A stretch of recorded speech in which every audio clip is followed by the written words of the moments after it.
2017 সালের আগস্টে মিয়ানমারের রাখাইনে রোহিঙ্গাদের বিরুদ্ধে ব্যাপক সামরিক অভিযান শুরু করে দেশটির সেনাবাহিনী। জাতিসংঘের একটি তদন্ত মিশন মিয়ানমারের সেনাবাহিনীর এই অভিযানকে গণহত্যামূলক কর্মকাণ্ড হিসেবে আখ্যা দেয়, যদিও মিয়ানমার এই অভিযোগ বারবার অস্বীকার করে আসছে। রোহিঙ্গাদের দমনে চালানো অভিযানের বিরুদ্ধে 2019 সালে ইসলামী সহযোগিতা সংস্থার সমর্থনে আন্তর্জাতিক আদালতে মামলা করে পশ্চিম আফ্রিকার মুসলিম সংখ্যাগরিষ্ঠ দেশ গাম্বিয়া। এবার সেই মামলার ঐতিহাসিক শুনানি শুরু হচ্ছে। আন্তর্জাতিক বিচার আদালতে আগামী 12 থেকে 29 জানুয়ারি পর্যন্ত চলবে এ কার্যক্রম।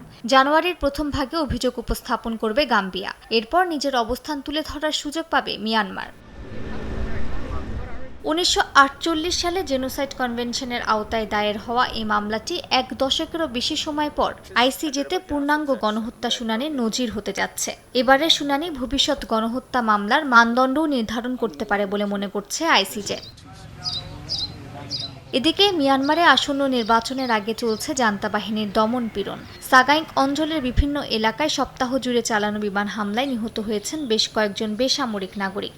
নির্বাচনের আগে বিদ্রোহী নিয়ন্ত্রিত এলাকার নিয়ন্ত্রণ নিতেই হামলার মাত্রা বাড়ানো হয়েছে বলে অভিযোগ স্থানীয়দের। দেশটির শ্যাডো ন্যাশনাল ইউনিটি গভর্নমেন্টের তথ্য অনুযায়ী 2021 সালে সামরিক সরকার দেশটির ক্ষমতায় আসার পর জান্তা বাহিনীর হামলায় বেসামরিক মৃত্যুর সংখ্যা বেড়ে দাঁড়িয়েছে প্রায় 4,500-এ। মালিহা সুহরওয়ার্দী, সময় সংবাদ।